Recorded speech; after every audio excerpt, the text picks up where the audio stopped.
Yo, what up, though? It's your man, DJ Caveman. We back again with another great episode of DJ Caveman and IronMonkey talking that shit to unks. You know what I mean? Giving our views on the things going on in the world of entertainment and sports and everything else. Except for that political shit, because y'all motherfuckers don't read. And I'm not bringing out people having conversations with motherfuckers that don't read or pay attention to the shit that's happening in the world, really. And they just be re-spewing. But let me step off my soapbox. What up, D? What's going on? Welcome to the show. Chillin'. We got a special guest this week, as always. So most weeks we had a special guest host with us in the building today. I always tell y'all that my family be doing dope shit, and so we're gonna get them all on the show. I actually booked my sister, man. So tell Karama she got to get on the show soon. We got some dates over for little sis my coming sister. Nah, she got too many stories on me. Yeah, that's the point. Little sis coming on next week, next month. So mark your calendars for that shit. But anyway, today on the show, we got another super dope family member in the building. She owns her own travel agency. So those be looking to travel, you know what I mean? That's what we're going to talk about today, among other things. Welcome to the pod, Nicole, cousin, CEO, so writer, yes. mom, all of the above. How you doing? Welcome. Thank you for coming on. Welcome to the show. Thank you for having me. Give the audience. You forgot young Nana. Oh, young Nana. Put me out there like that. I'm still getting 35. I'm still people talk. Nice. Yeah. Somebody told me I was 35 the other day, and I bought him a drink. So shout out to still looking what young. You do. I've been told I'm in my late 40s now, even though my birthday is not for another like 30 days. But 28 days, and then I'll be officially in my late 40s by my standard. You know what I mean? I don't like moving goalposts. Mid 40s is 44 to 47. You know, those are your middle 40s. Wow. You know. Oh, so I'm still in my mid 40s then. Yeah. For another couple years, right? Another year or two, then you'll be right there with us. Mm-hmm. Cuz tell them a little bit about what you do and how you came to your business and all that. And I got some questions. Sure. No worries. So, so about 3 years ago, I started my travel agency. I had a long time to think over the COVID period. And I said, if there was, I worked in the fitness and health industry for over 27 years for a trade association. So I said, what could I do? I love to travel. I've been through 47 states, and my husband and I, it's just like world travel has been our thing since, and I've been with my husband for over 37 years now. So we've just been traveling. Congratulations. Thank you. And so I just said, this is kind of a natural fit. So I went into specializing in wellness travel and kind of disrupting the wellness industry from my perspective because it's often been for affluent people. And I think the people who need it the most aren't the affluent, right? They need to cover, they need to. So my goal is to bring travel to everyone and let them define wellness for themselves. And I think I'm in a position to do that. Nice. What makes wellness travel different from like what regular travel agents do? Like, is there like a specific itinerary with that, or? Yeah, there is. So there's big buckets like family travel. So you're going to focus on the Disneys, the amusement parks, family-friendly locations. There's adult travel. There's romance travel. There's wedding travel, right? So there's different segments of the industry, and wellness travel is a very growing, I think it's like $14 billion and growing area. And so the fitness industry is crossing over into the wellness space, and the wellness travelers, which are those luxury hotels, the Sandals of the world, the Club Meds of the world. There are wellness travelers who like to do like hike and all that. So they're crossing into the fitness industry. And I just looked at that because I'm very close to it.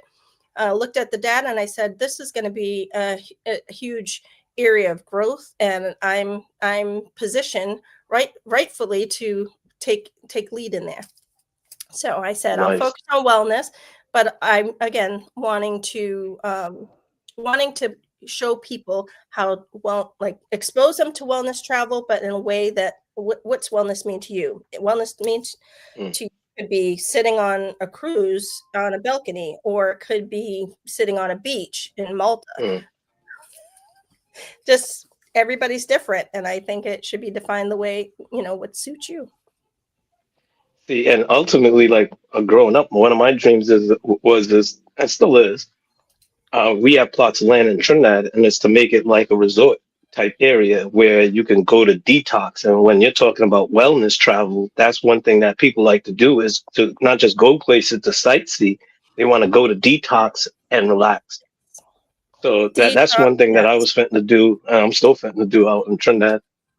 Yes, that it's a perfect time to do it too, right? If you have some cabins, build resort, there's a whole market in the retreat segment, and people want retreats, whether it's to learn a new skill, to, like you said, to detox from technology, to learn new cooking. People want to be engaged in the culture. That's where, like, that's always been me, right? I want to know the people of that land, and I've always given my kids that exposure to say, you need to know the world, you need to see how others are living, and really understand that culture versus being a tourist when you travel. All right, so when you travel, you going like into the real neighborhoods? Oh yeah. I went to so we did a big multi-generational trip to Oahu, and we rented cars. We circled in 75% of the island, which really people are still talking about that trip today. And we ate from food trucks.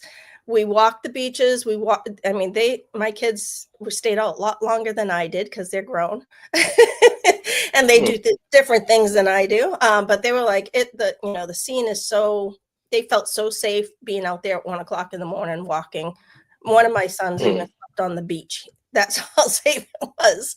So it's just, they love talking to the people that are there.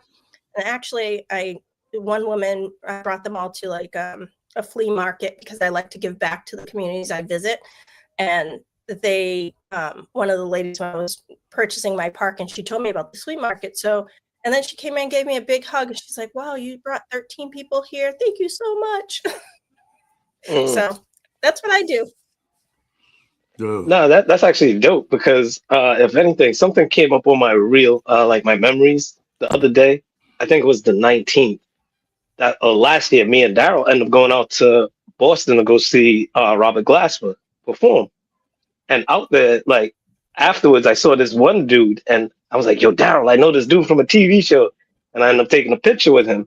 Their thing was their TV show on HBO. It only had one season, but I think it was Coming from America, where like four different families went to like different countries. One went to Tanzania, or Mozambique, or something like that.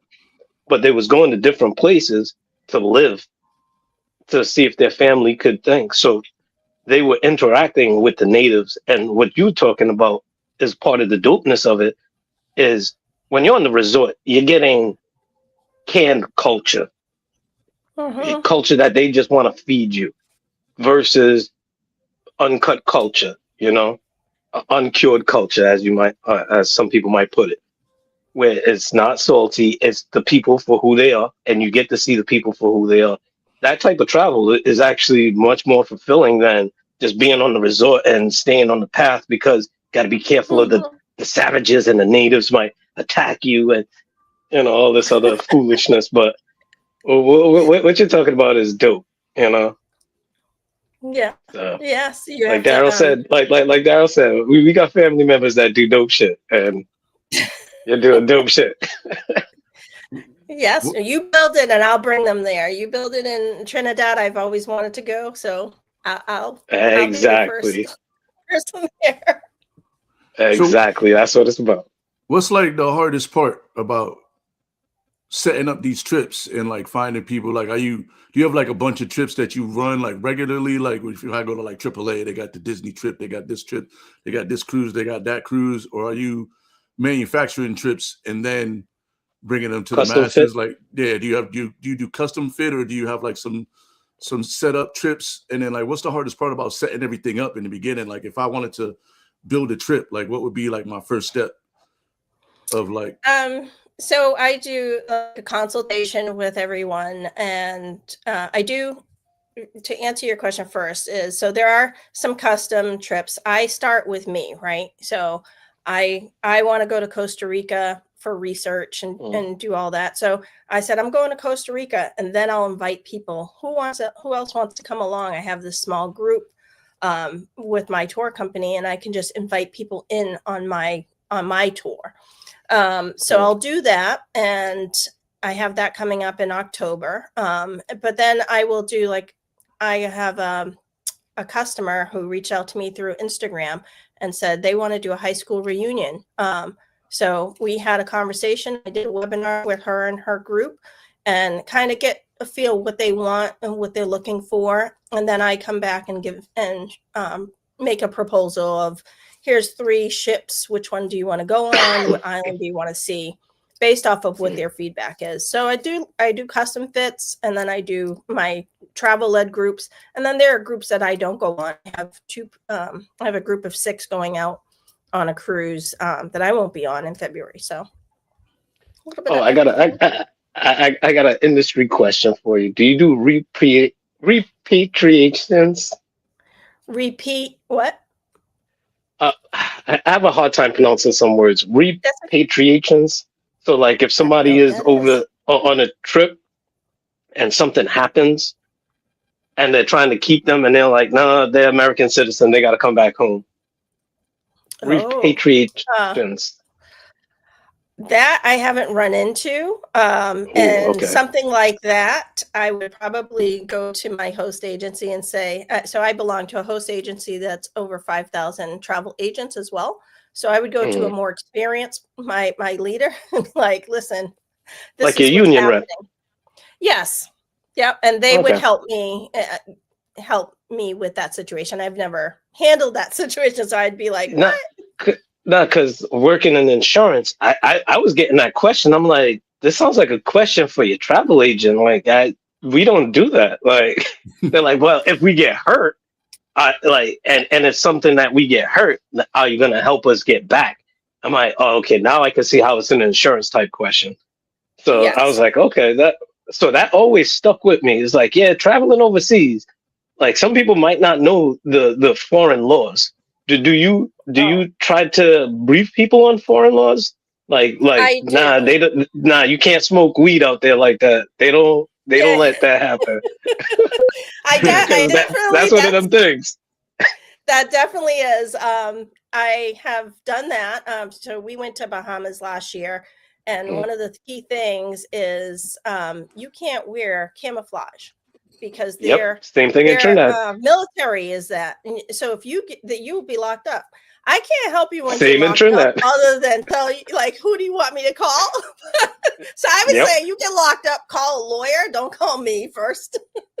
Call the embassy. You're right. Call the embassy. Right. But you're 100% right.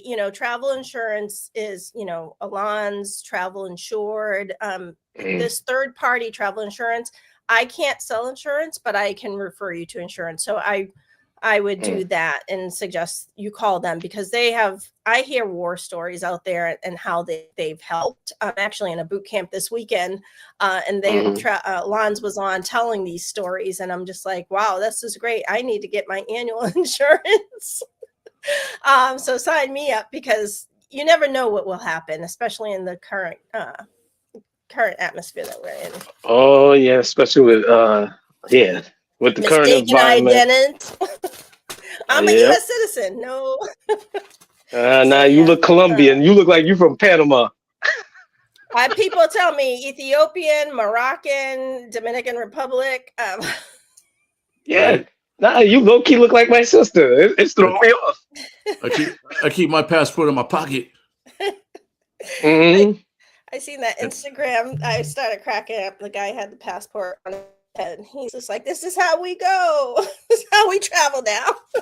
Hey, you got to make sure. Unfortunate. So, because a couple of things, like like in Trinidad, you can't wear camouflage. That's one of those things. And another thing is public vulgarity. You're not supposed to be cussing like that. Oh, yeah. And DMX got in trouble in Trinidad over shit like that because it was a show, and they told him, "Don't go up on stage thinking that you're gonna be cussing up the place." He was like, "Yeah, yeah." Whoa. Got up on stage, started cussing, cut the mic, party done. It was like, "Nope, wait, just cut the mic, turn off the lights, show's over." Like, nope, we're not doing that. So yeah. You have to be mindful. So yes, I do try to inform. I stay abreast of what's going on. I use travel.state.gov. That's a great site that everybody should really bookmark and look out, whether it's alerts, is there violence taking place in a different country? So I share this information with them, especially if it's relevant and current. And just make sure that they're aware that they need, I have a little checklist of things that they should be aware of. And marijuana smoking is one of them. Yeah, because America has fallen, I think has been put onto that beware to travel to type places, like on the world travel thing. It's funny because DUI, you can't even travel to parts of Canada if you have a DUI. So that's important to know before you spend a whole lot of money traveling up to Quebec or on a ship. Travel law is a whole thing. Do not lie to customs of other countries. Don't just answer the questions regularly and get forward. You don't want to end up in that small ass room. I've been in that room for and I wasn't even doing nothing. They just held me for 12 hours one day. Oh my goodness! I got held too one time, and they was looking at my passport. They're like, "Your passport looks fake." I'm like, "No, it just got damaged," and they held me in that room for 4 hours. Yeah. But one thing do not do, don't go. But I'm American. Don't do that. Don't do that. Don't do that.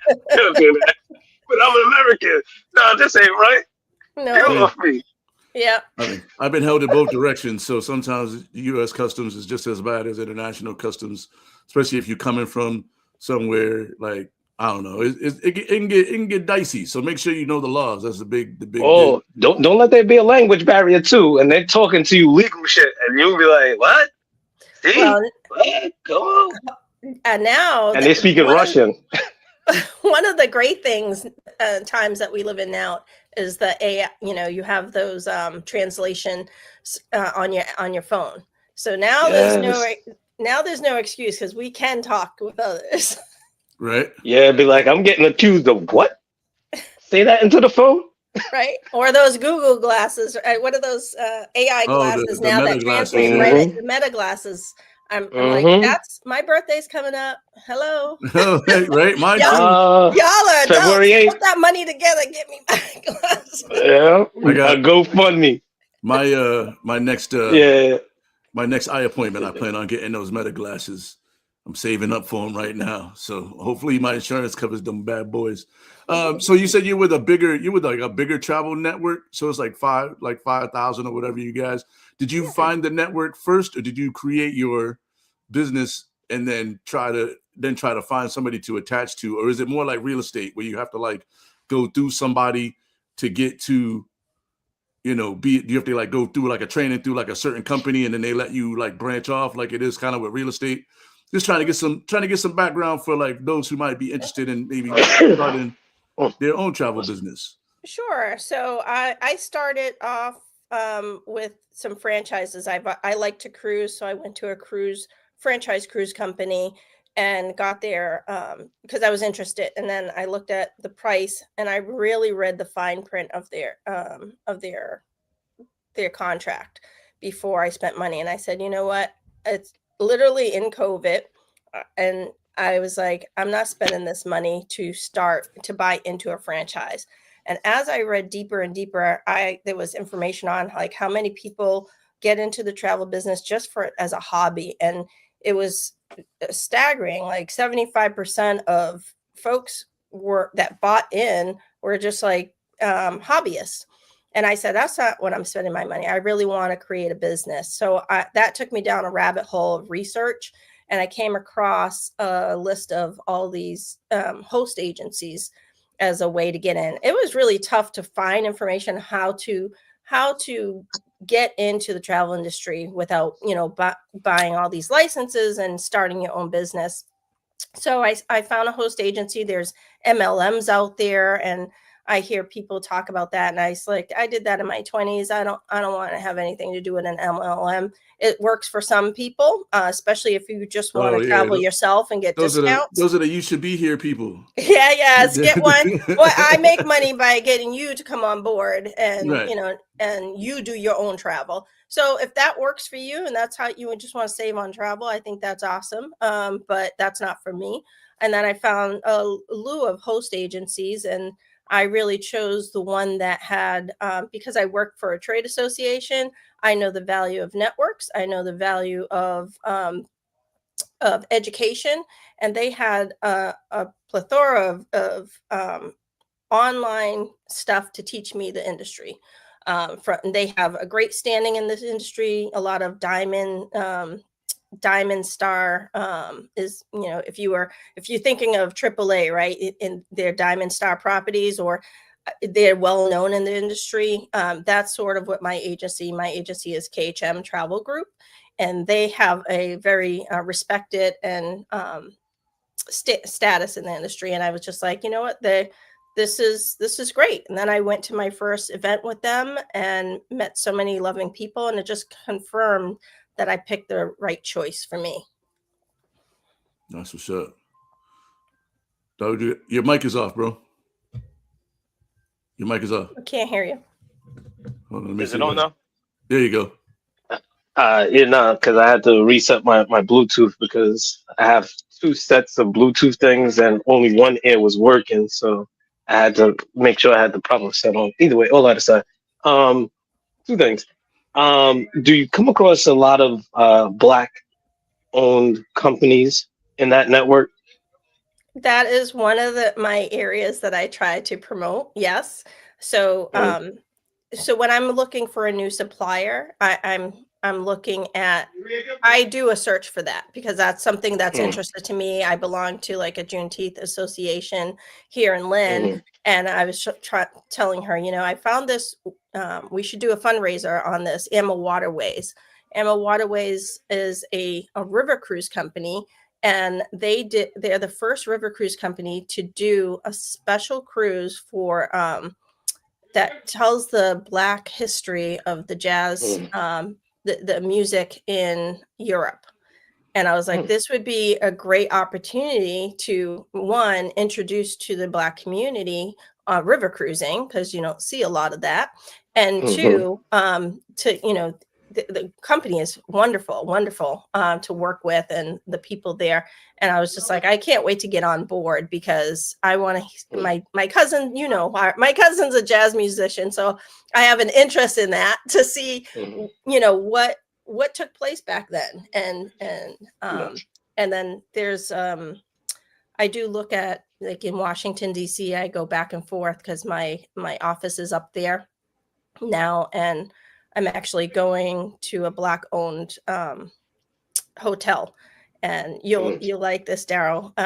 One of the reasons why I chose this is because, one, they have a podcast whole set up in the front, Nice. and then every room has a vinyl player, and they customize. Nice. Yes, I know you guys nice. would like that. They customize. You can say, hey, I want these 5 vinyls in my room, and they will customize and make sure they're in your room. And what's the name of this place? It's in DC. I love DC. It's in DC. It's called Eaton, EATON, Eaton, DC. And then they have a rooftop bar, and they only spin vinyl. So they have music and dance clubs, and then they have they have so much. Let's have so much. They have like a speakeasy, a hidden speakeasy. It looks like a fabulous hotel. I went and had lunch there. They have a Michelin restaurant. it's just wonderful. I'll send you more information on it, but I can't wait for it. But that's what I'm looking for. I'm looking for unique experiences, that's super dope. and Black-owned properties that I can, and restaurants like that I can promote along to my customers. And you see, I said it's two-part because you see, even with a lot of the programs that feed into diversity with the new climate, without getting too political, have you come across any DEI talk where funding is now getting pulled back? Not in the travel, not in my travel space. No. Not in the leisure, not in the leisure areas. Okay. Not that I've come across personally. I'm sure it's out there, but I think one of the things with travel, I think the travel industry is a little more aware of that because they're dealing with multiple countries, multiple cultures. Thank you. And so I think my travel agency has a whole segment for DEI. So they create marketing. They have a committee. So I think we're just more. I think the travel industry as a whole is just more DEI interested in doing. Yeah, they're more interested, in doing things. Yeah, no, because that was one of those things that I thought about. Because I'm like, that's one of those industries that number one is people's personal money, and then number two, you're dealing with other cultures. So, like, for me to go to a Caucasian company to go to Zimbabwe, and they're showing me the cultures of Zimbabwe, I'm like, something doesn't seem right here. Like. So it's like in college where somebody's teaching Black history, a white guy teaching Black history. It's just weird. It's just off. It's off-putting. It's like it can be, but I will just say one thing. My husband is Jamaican, and one of the things that he said is there is no race in Jamaica. You are Jamaican. So there he goes. When you go there, you will see Asian Jamaicans, and they are talking patois like. Statement from that. There are European Caucasians that are talking, that they're ingrained. They are Jamaican. They're there, and so it wasn't really about a specific race. So I assume this comes also in other countries. Yeah, in Caribbean countries it's like that, because like seeing an Asian person talking with a Jamaican accent or a Trinidadian accent. It's just off-putting too. It's like, what? Yeah. Okay. All right. Hey man, everybody lives everywhere these days. You know what I mean? That's true. The world is flat in a sense. And there are stereotypes too. Like here, of course, here in America, when we started way back when our first road trip, I believe, was 2001, and our parents were crying for us not to go. They're like. All the bad stuff that happened to them growing up and the racism they had to endure. And they were just begging us not to go. And we were like, relax. We did it. And it's just an amazing opportunity to see this country. And people aren't the way. There are Black people everywhere. I mean, that's what we came back.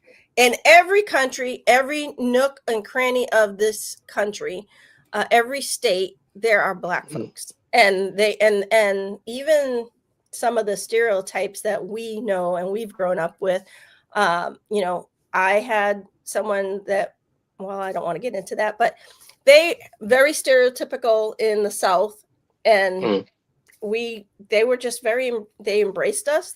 They were like, oh, here's my wolf dog. Here, have the kids pet it. They were the nicest people. So I would just say, to some degree, be open-minded.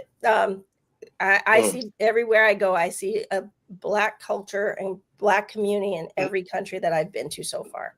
Nah, the old folks are like, nah, that's not in the green book. Where are you going? Right. That's not in the green book. You're not supposed to travel there. Yeah. And I'm like, so, I know what you mean. Fantastic movie, by the way. So we I should have suggested that movie, but I had a different movie. That's all right. Yeah. I mean, as always, we expect your movies to be a little bit black and white. Okay. And by black and white, we mean old. I I did my homework, and my kids are like, "Ma, what are you watching?" I'm like, "I haven't seen this one from Spike Lee," so I was excited about it. Yo, let's get right into it, man. We got a movie double feature this week, but since it is your week, man, let's go with your movie first. Yes. So, Crooklyn. my movie of the week, I picked out Crooklyn. So, Crooklyn was my movie, the second Spike Lee joint that I picked. The last one was Highest to Lowest. I give that one a high score, and the more that I look at it, like the acting, Homegirl's acting is really off-putting. Like, oh my god, his wife, oh my goodness. All that aside, so with this movie, I was like, all right, let me go to more grounded acting, a grounded story, something where like my sister's been trying to get me to go to New York, Brooklyn, for my birthday, February 8th, Super Bowl Sunday. And I'm like, I don't know. But I was like, all right, let me just watch the movie and just reconnect to it, because a lot of the characters, a lot of the little stories is exactly how it was. With sitting on the stoop, having the punk brothers and sisters, trying to watch the game on the one TV, Yeah. having the mother and father just having adult and time, and as kids we being oblivious to it all, even traveling, like even when like we moved up here to Rhode Island, but every summer we'll go to New York, but then when we go to New York we'll go to a cousin's house for like a weekend or something. So like we would spend time with family. So when even in the movie when Homegirl had to travel, I felt that, because that's how it was for some of my family members when they traveled up here to Rhode Island. It felt like they was coming up to the country. They're like, trees, beaches, what? What's going on here? Cape Verdeans. I don't know nothing about this. Like it. So that whole experience, for me, it's a highly relatable movie without giving away too much of the story. The typical Spike Lee angle, even with the dope fiends on the corners, sniffing glue. um, it's just a good family movie where things aren't always perfect, but it's salvageable and it's meaningful. So it was one of those movies that I have to give a perfect 5 to. It's just one of those movies for me. It's like it's perfect. That's a perfect Spike Lee joint for me. And like lowest to the high, like I gave that a high score, and it keeps dropping. So it went from like 4.5 to a 4. Now it's like a 3.5. So it's going from the highest to the lowest. It's going highest to lowest. So so Crooklyn gets a perfect 5 for me. Casting and all, and shout out to Delroy Lindo, who got his first Oscar nomination for Sinners. So Delroy Lindo, I swear, like I said, he'll play my father in the movie. Like that's my father, Delroy. So yeah, that's my review. Perfect 5. Yes. Cool. What you think, cuz? Well, I think it was nostalgia. It brought me back to my upbringing with the R&B music soundtrack playing in the background. Our cousin who taught me how to double Dutch. I would go to Dorchester, and my cousin Jeannie and Rena would babysit me, and they taught me how to double Dutch and how to skip. I've used skip rock. I get with that hopscotch. Mm-hmm. And all that, and just walking around. It was just wonderful to me, and I agree with you. It displayed the Black family and the traditions we have, but also showed a light of, we owned Blackstones in Brooklyn at one time. It has been very gentrified now. So when you go there, you'll see the gentrification that has gone on there.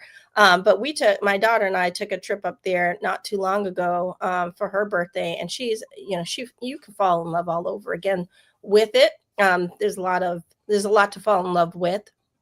And we cruised out of there, and we made sure we got the Latin experience. There, walking the streets and buying stuff off the streets. I bought a lovely shirt that was for a glow up party on the cruise ship, and we were like the talk of the town. I was like, this is only $25, but it was really nice. It was really nice. We liked it. We thought it was cool, and it gave.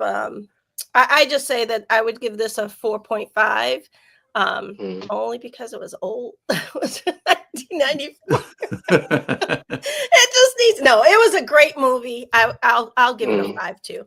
I'll give it a 5. It was a very good movie. Very, very great movie, actually. I was very happy.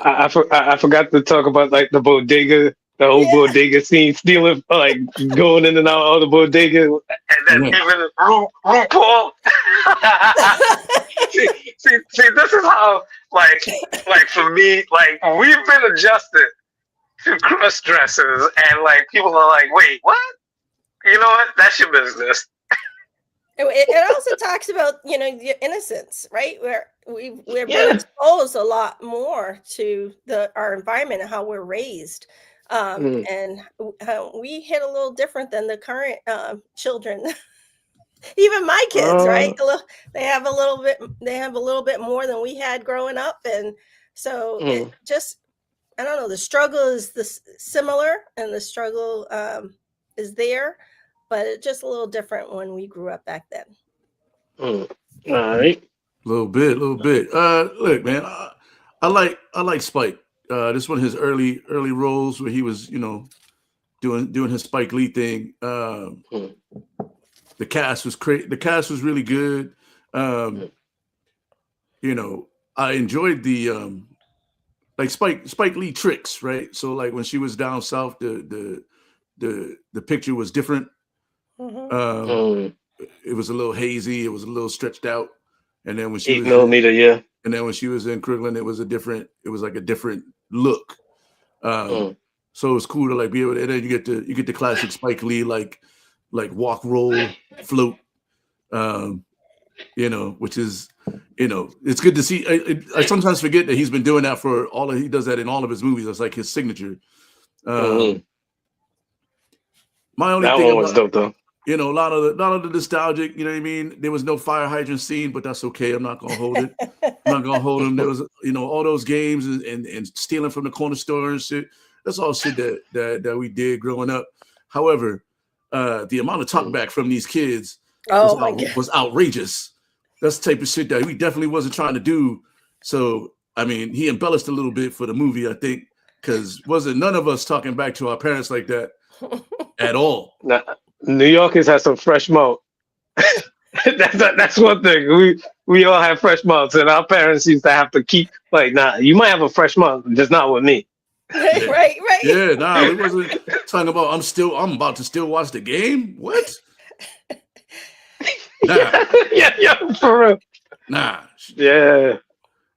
He was feeling himself. And that for a New York apartment, that shit was real big. Yeah, mad floors and shit.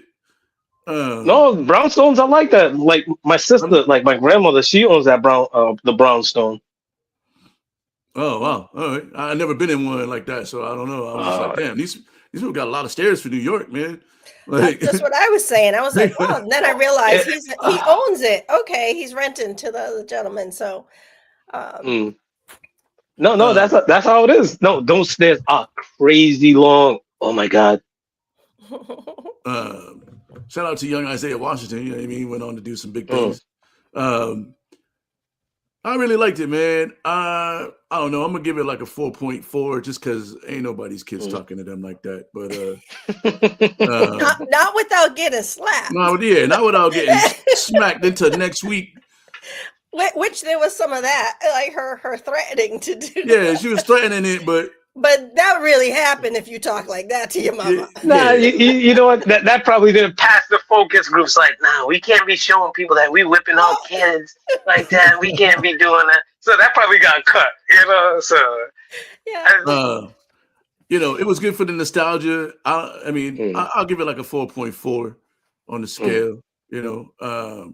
I enjoyed it, man. It was good to go back and watch. I haven't watched it since probably it came out, so it was good to like, brush up on that story. Spike really don't make too many bad movies anyway, except for his new shit is like Spike's getting old now. He might have to pass that torch if he make another movie like Highest to Lowest.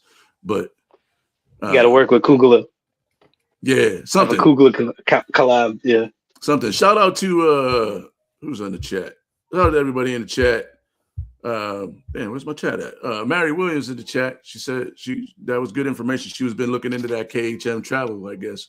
So you helped her out with some information on that. So we got a 5, we got a 4.4 and a 4.5 on Crooklyn.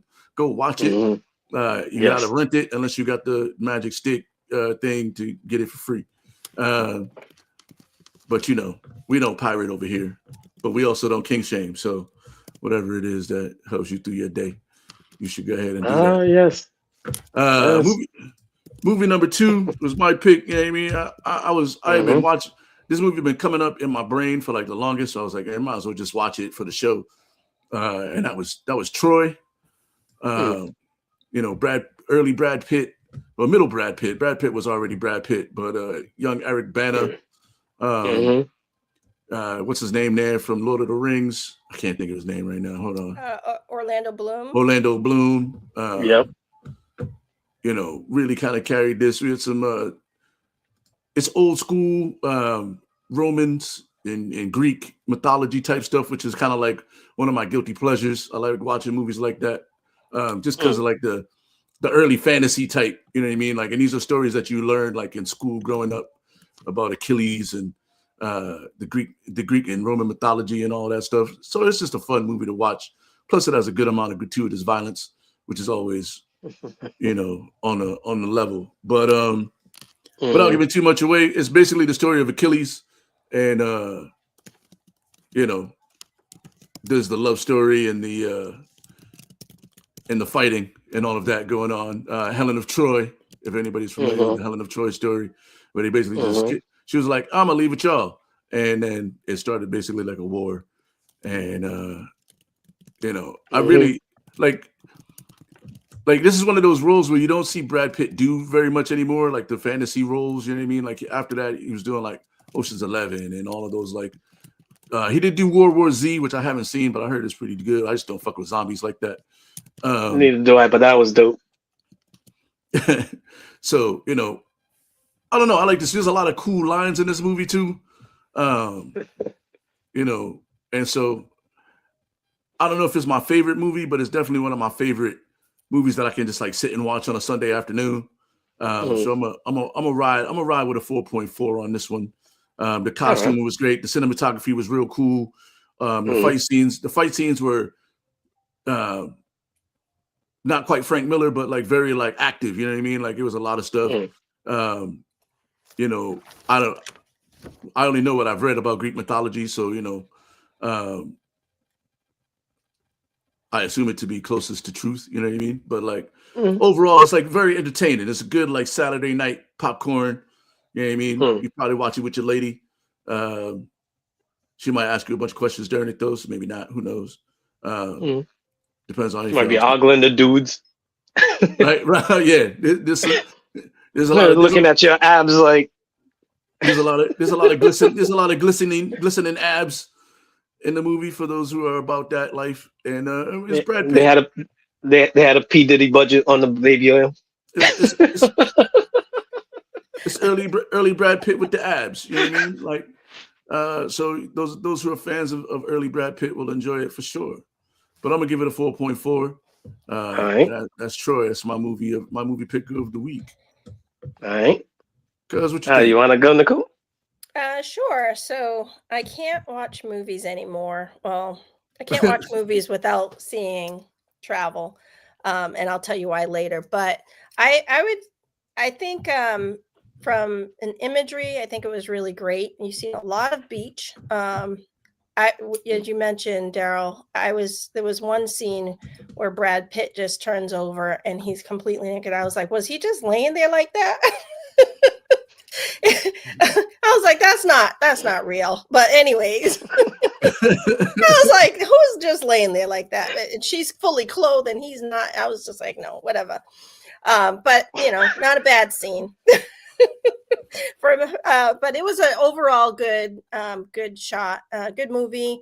I enjoyed it. I think one of the things with movies like this is it's about the imagery, and conflict. Even though it's not like a real story, Troy is a real area, and this movie has pretty much launched the tourism for Turkey, because Troy, it was shot mainly in Malta, but it I guess the Trojan horse they gave to Turkey, and Troy's there, so they do a lot of Troy themed trips there. The Aegean Sea, Aegean Sea, sorry.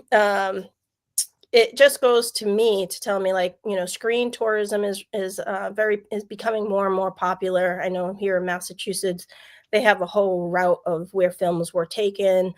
You have Hawaii that does the Pearl Harbor. You have Normandy, the Battle of Normandy, that people are going there just to see that. So this movie helped launch that tourism to Turkey and to the Aegean Sea. So I think that speaks to responsible storytelling. Film imagery, as you said, was great, and it gives it's a way to acknowledge conflict-ridden stories in history, but also getting people curious about the region. So I thought I would give it a 4.5. I thought it, great scenes of the beach, great scenes of the all those ships. I think that was the one that I loved the most. I was like, wow, look at all those folks. look at all those ships sailing into the beach. I was like, how are they not going to win? Right. Well, see, this is how they got to watch the movie. Yeah. Now, this is one of those movies that was like my brother's favorite movie, and oddly, I've never seen this movie until I watched it, last week, and I was like, hey, you know what movie came out first, this or 300? And this movie actually came out first. Yeah.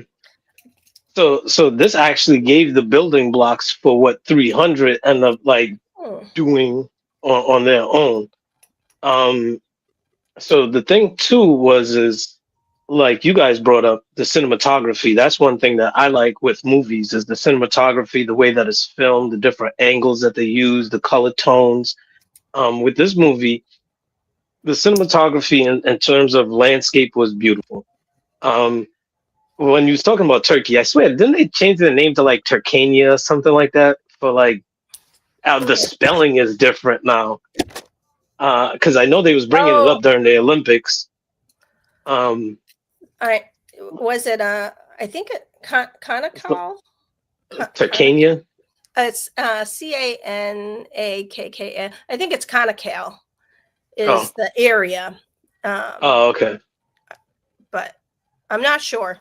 Sorry. All right, but all that aside, no, like with this movie, like the way the story was told, yeah, it gets a little draggy at points. It wasn't 300, and I have to recognize this came out before 300, and I can't do that comparison. I have to look at this movie as what it was.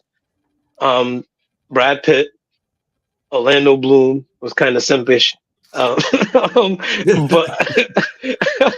he was in love, man. He was in love. Again, people got to watch the movie and make their own decisions. So it was a solid movie. The deviousness, the backbiting, the manipulation, the white on white crime. So, which doesn't get talked about enough. Even though we didn't talk about like our week, I had a week of troll hunting. That's something I'm not gonna get into, but that's how I knew about some of the political stuff. But it was a solid movie. It was a good movie. It's one of those movies. I think it was like 240 something was the length of this movie. Yeah, it was one of those long. Yeah. But it was like of the era when they was really having long movies to keep people in the cinema. So I would give it a solid 4. it was a dope movie. I'll watch it again. I don't know why I didn't watch it before. Just like American Psycho. Well, American Psycho, I'm not into that kind of stuff, so I'm not gonna, watch that unless prompted to, But nah. But this movie, no, I'll watch this. I don't know why I didn't watch it. So yeah, it's a solid watch. So Troy, I can see how my brother loved this movie. Yeah, man. It's not quite Jason and the Argonauts. My style. That's what I would have with. But again, I like them old dusty movies, the OGs with the claymation. Yeah, but it was a good movie. Solid movie for Troy. Yeah, go watch. I mean, I also hated that they made the Spartans. Some of the Spartans were pretty fat, and you know what I mean. I was like, these guys are supposed to be like at war, and they're not even in shape. They look like renegades. But that's 80s. That's 80s movies for you. No, it was 90s. It was like 3-4 years before 300. So like again, it gave 300 a good building block. You see what they said? Yeah. They showed that in 300. We got to make sure these dudes are buff for the 300 movie. Yeah. I got a CrossFit for the 6 months.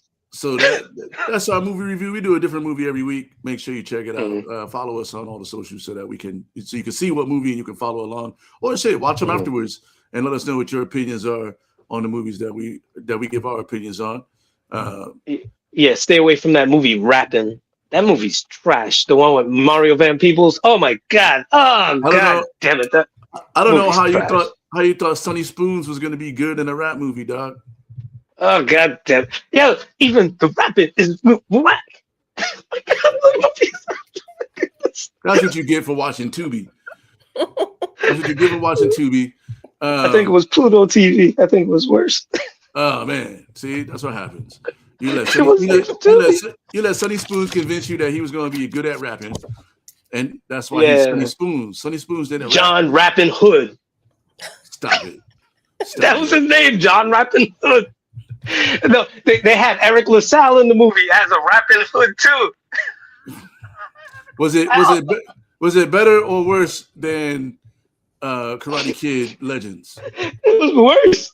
Wow. Because they thought they was doing something dope and fresh. It was whack. All right, well. Oh my goodness. We'll leave that itching for a scratch. Don't watch that shit per IronMonkey's request. Hey, so Layla Edwards, we're gonna hard pivot because we up against it and we want to make sure we get to this top 5. Okay. Layla Edwards, first black female Olympic hockey player. I didn't even know black chicks was out here playing hockey until I saw that shit, and she made the Olympic team. She's from Cleveland Heights, from the same place as the Kelsey brothers, and apparently they hit her off with a nice piece of cash so that her family could come watch her play in the Olympics, which is super dope. Because for those who don't know, Olympic athletes have to fund their own way unless they have sponsorship.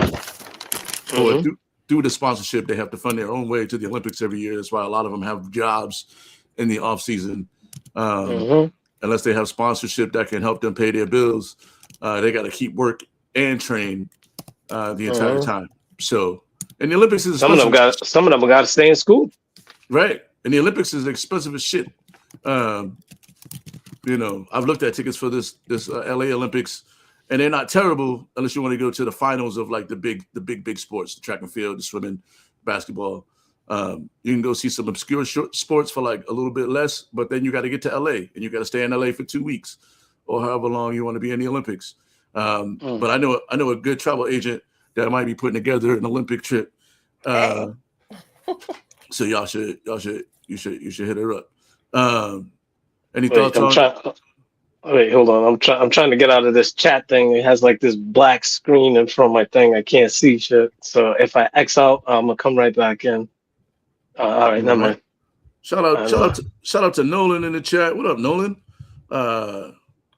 Because I saw something with the chat here, and I was gonna click on it, and I was gonna say, all right, let me see if I can see this chat. And I'm an old man, so I'm not fucking with that shit.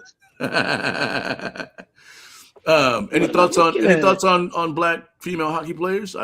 She's the only one I've ever heard of. There's not that many black dude hockey players. and most of them are from Canada. Hey. Nah, it wasn't McGinley a black hockey player?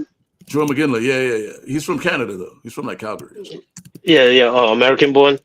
Nah, if anything, black people could do whatever we want. It's just about us getting recognition and getting the opportunity to do it. That's it. So that whole DEI shit, that's bullshit. It's just recognizing that there's talent everywhere, and including people, because even with horse racing, that's one thing that I learned watching High Horse on Peacock. It's not as well done as I thought it would have been. It's more like for entertainment value, it felt like for me, rather than educational value, but they did have educational value. But like how black horse races were kept out of the Kentucky Derby for a very long time. Like how they had a union, and part of the union, they said, well, we're not going to have black horse races. So the thing is now with DEI, it's incorporating and recognizing that there's talent everywhere. So when it comes to black hockey players, especially black female hockey players, it's just recognizing that the talent's there, and that, rather than looking at certain gyms, look at all the gyms, because even with Serena Williams and them, they didn't have the money to go to the clubs. They was on the course in Compton, so everybody has the right to have their talent recognized for what it is. And I don't think she's the only one. I think there's, I did a quick search, there's 13 black hockey players. I think the pioneer before her, Blake Bolden, she was one of the first black players in the NWHL, now NHL. And then I think she's, what else? Shala Edwards. She was another one. And then there was, who else did they? There was somebody that's the first. I can't remember. I can't see that. There was somebody else. But Kelsey Coltzer, and I think she's played in the women's pro leagues. Oh, word. Yeah, you see, so it's about just recognition now, and putting a spotlight not just on one thing, is taking back the spotlight and beaming on the broadest prospects. The field of prospects. That's all it is. That's what we do here at Caveman IronMonkey Talking Shit. We put the spotlight on people. Oh shit! Hey, I almost forgot. Motherfucking Jamaican bobsled team qualified for the Winter Olympics, dog. Like, that's awesome. It's cool runnings in real life. Oh, yo, you know what? Low key, I've never seen the movie, and my brother actually brought it up to me. You've never seen Cool Runnings? No. Mighty Ducks 2. In Mighty Ducks 2, they actually had a Trinidad and Tobago hockey team. I'm like, what? He was like, wait, you never seen that movie? I was like, no. The fuck am I watching Mighty Ducks 2 for? He was like, no. They had a Trinidad and Tobago junior hockey team. I was like, oh shit, what? So either way, but the actual bobsled team from Jamaica made it? Yeah, man. Well, all right. Well, there we go. Yo, I know who I'm rooting for, just because. And if their coach is not a large, fat white man, I might be slightly disappointed, because John Candy killed that role. Hey, listen, like she noted what she said earlier. He's not a white man. He's just Jamaican, man. That's it. That's it. I don't know if anybody else seen this, but the Atlanta Hawks let fans try to dunk off the trampoline like they do at halftime, and it was easily the funniest 90 seconds of the week for me. Watching people. They have people that I've done my research, and they've had other people have done it, but the clips that you was talking about does nobody justice. Oh man, the one dude that tried to stretch out there and fell, like, it was hilarity ensued. But anyway, they got me thinking, like, yo, what's like the one, like the sports challenge you think you could win? Oh, with a handicap like a trampoline? Just in general, like if it is a sports challenge out there that you see that you think you could win. Like I'll let you go first, ladies first on this one. I got to really think about that one. Well, I think I can win a challenge shooting a basketball backwards in the hoop half court. Oh, the backwards half course shot? Yeah, I can win that. All right.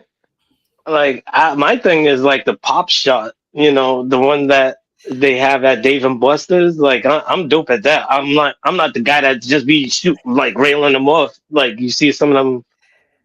I don't want to come off as racist, but he looks like he's Asian.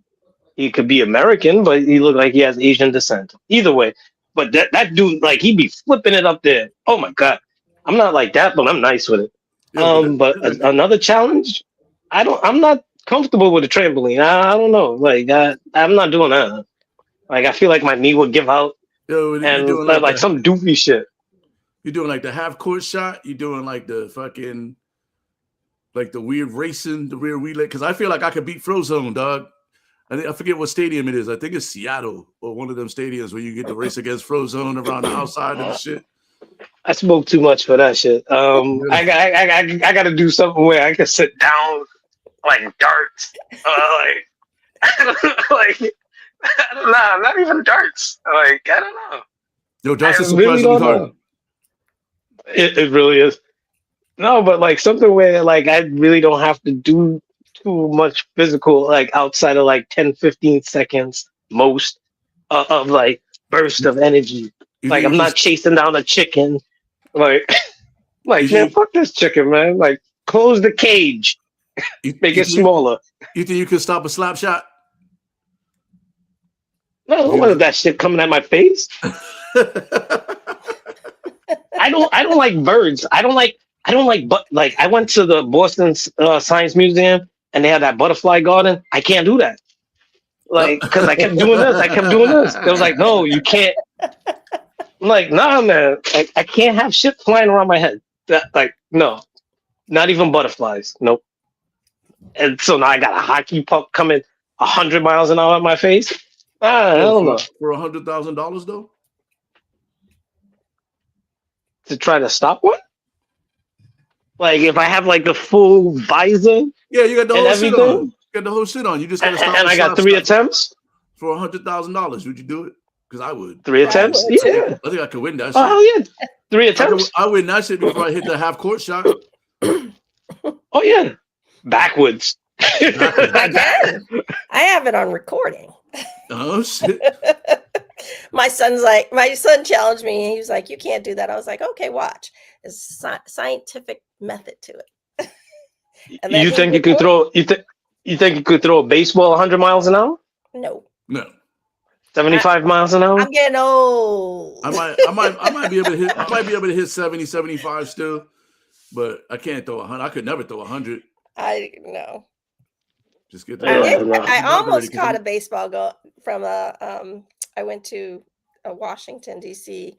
The other day, and they hit it up, and I almost caught it. It landed right beside me, but the guy bumped me, and so he boxed well for the baseball. He was a big, taller guy, but he bumped me, and then I missed it. But he didn't catch it either. It just dropped. But he's like, you put a lot of effort into this. Here, you can have it. Oh yeah, I got mine from the Colorado game right here. Oh, nice. Wait. Home run. You got props on the side too. You got props on there. It sits on my desk, so I fidget with it. Sometimes I got props. Like if somebody's in the chat and I'm like, oh shit, and I have something that relates to something that person in chat. I'm getting my props ready, man. I can't let you out prop me right now. You got props over there. Don't worry. Oh, your jersey. I think I figured out what jersey I'm sending you. Oh boy. Yeah. Yo, real quick before we get off this topic, you think you could catch 100 miles an hour fastball? Catch it? Yes. No. Like just sit behind the plate and just catch a pitcher. Yep. Absolutely. I could never you think you could hit one? No. Okay. I mean, I stopped playing baseball in 8th grade. Like they wasn't even throwing 100 in 8th grade, and I could never hit a curveball. So, like, I don't know if I can hit I don't know if I can hit a 100 miles an hour fastball. I can hit a curveball. I'll fuck a curveball up. We have to get in the cage and put it at 100 and see if we can make 80 mile an hour curveball. Because curveballs aren't that fast. 100 miles an hour curve. What the fuck you doing? There's a dude out there throwing like 98 mile an hour breaking balls. I forget his name though. But all right, so we're gonna get into the top 5 before we get out of here. We do a top 5 almost. Well, we haven't done a top 5 in a while, actually, because we've been doing game picks. Yeah. So let's jump back into the top 5. It's more like you's making game picks. Hey, listen. I'm the prognosticator when it comes to that shit. And the Pistons got a better record than the Knicks right now, but that's for later on. I got your Darko Milic's jersey already picked out, bro. Listen. We can move on. Yeah. Anyway, this week on the top 5, we're going top 5 travel destinations. Since we have a travel agent on with us today,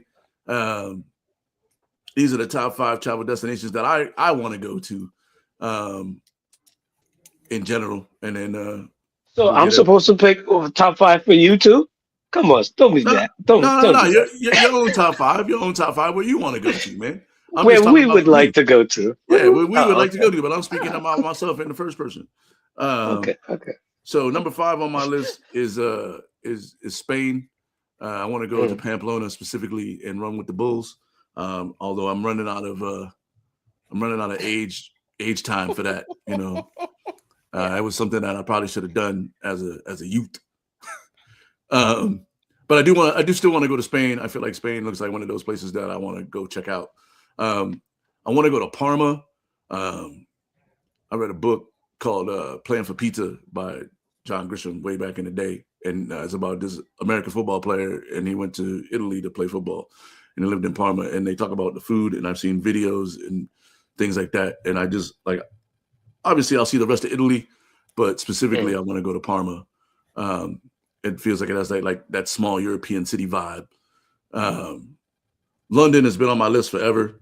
One day I'll make it there. They're having a good deal now. Yeah. I just don't want to spend like a weekend in London, though. You know what I mean? Like I gotta have time to go to London, and really check it out. Sydney, Australia, has been on my list for a while too. It's one of those places that I feel like would be super dope to go to, even though like you see the videos of all the shit in Australia that can kill you. But you know, Sydney's a major city, so I assume that there probably won't be as much. And then number 1 on my list of places that I want to go check out is Iceland. I want to go to Iceland so bad. I watched a documentary on Iceland, and I love that they have like a 0 carbon footprint, and they have the best chocolate I've ever had in my entire life, called Omnam. Chocolate is made in Iceland.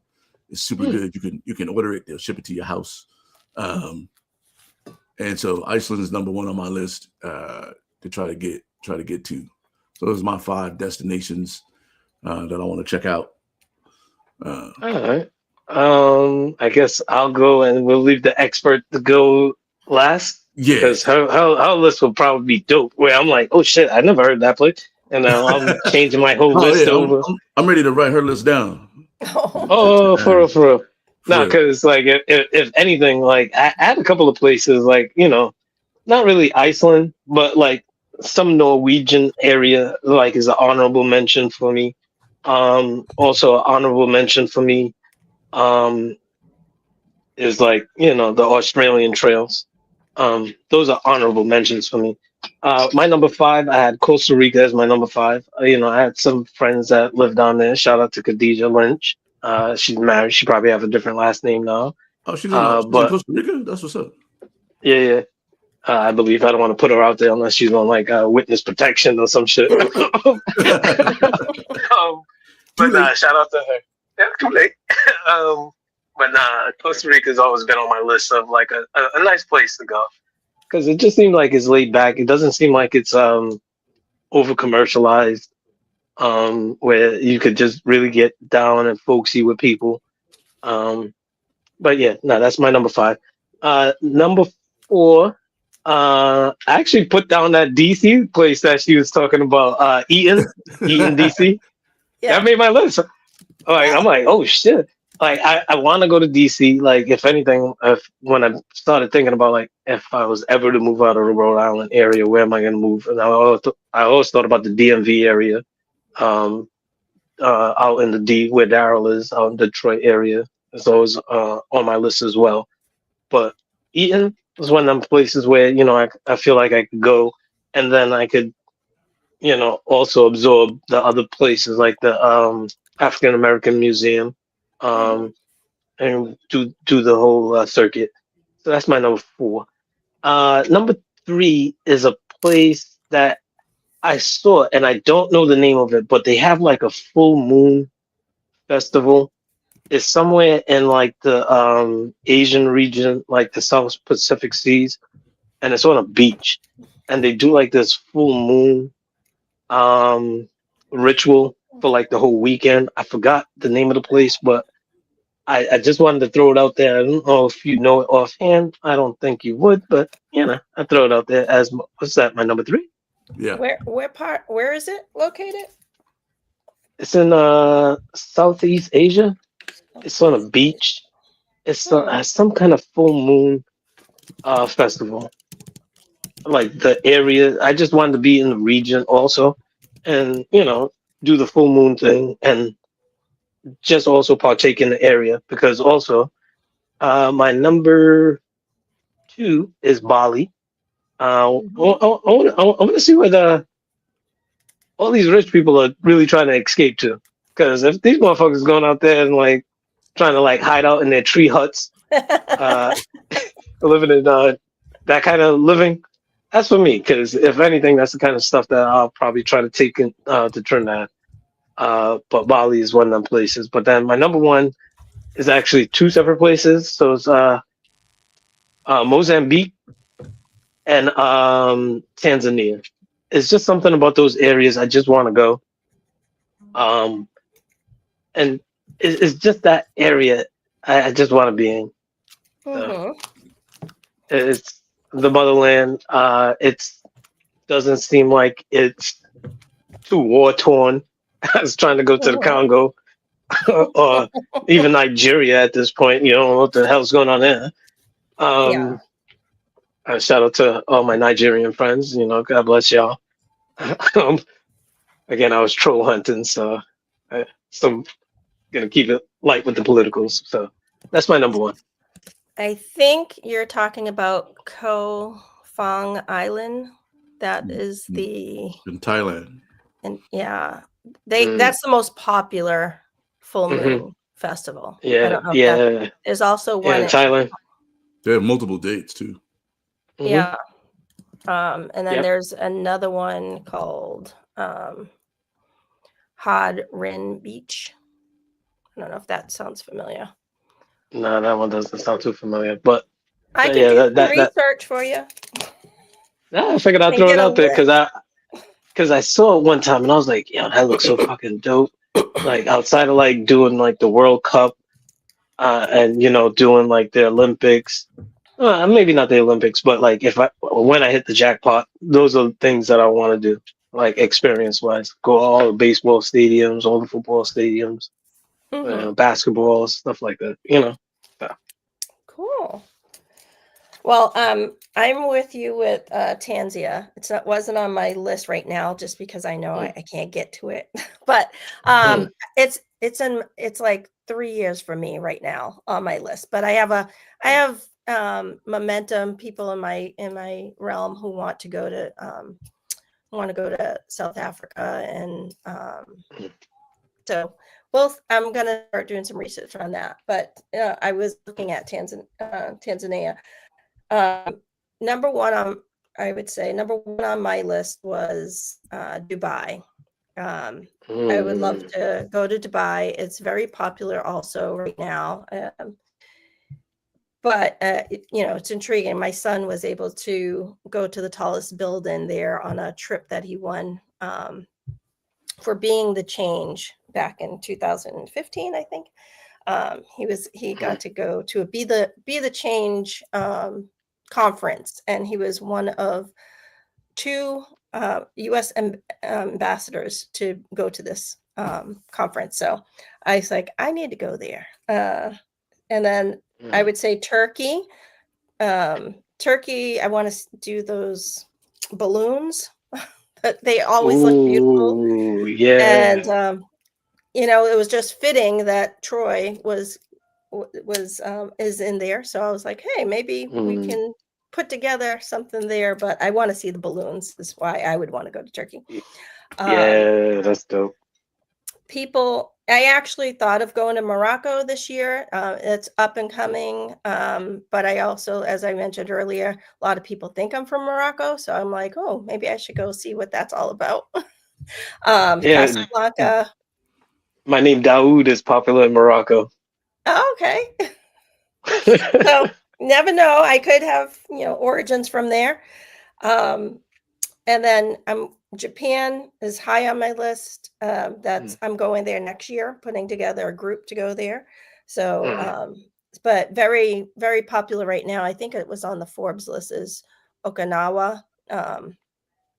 So that's a 2026 is for the Blue Zone longevity and wellness appeal. And then Costa Rica. Rest in peace, Mr. Miyagi.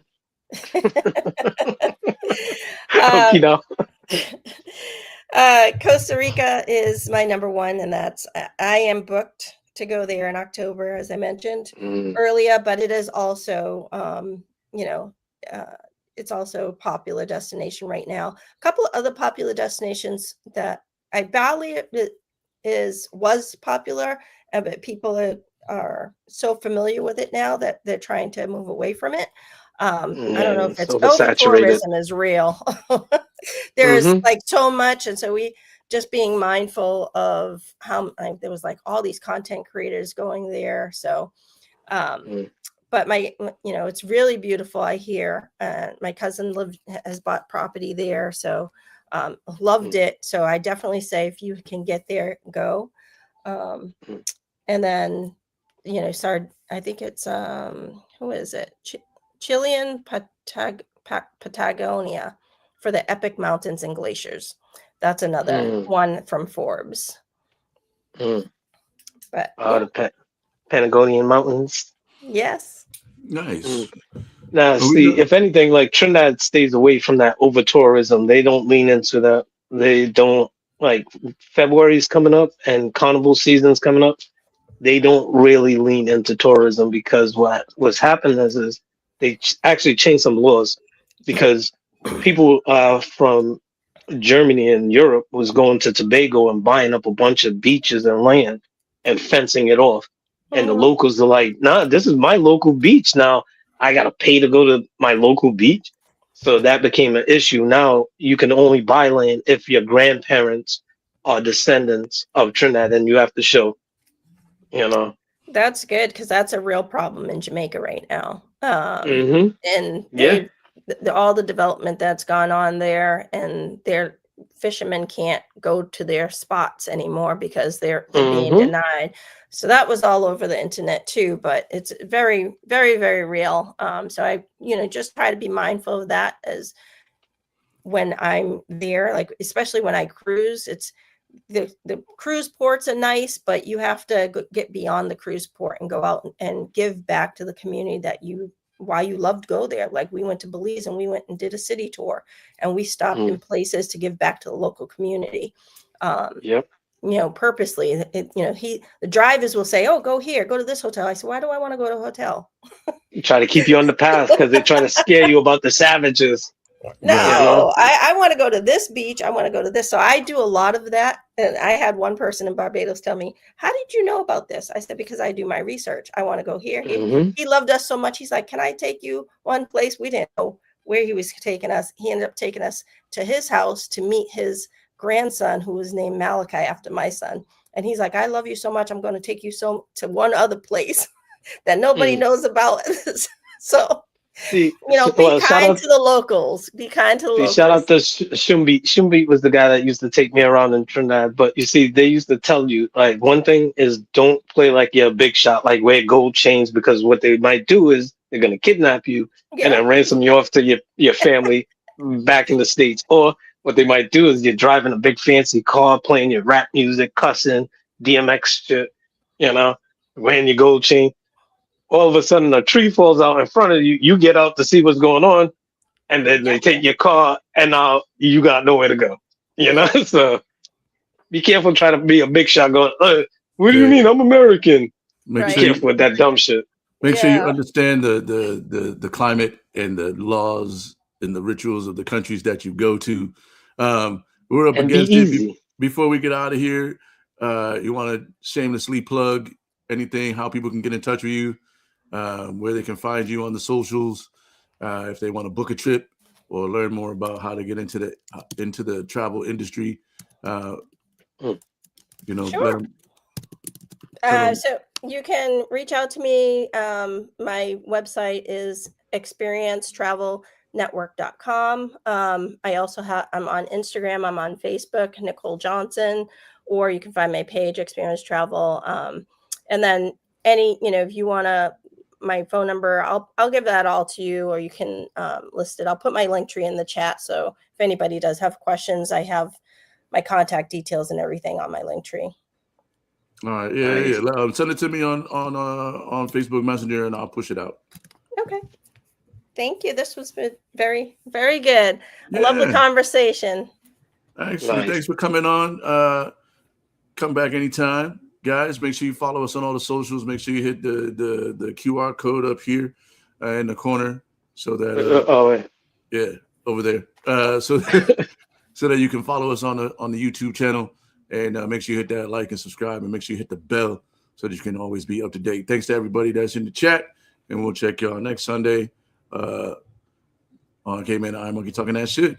Yeah. All right. We out. Thank you, Nicole.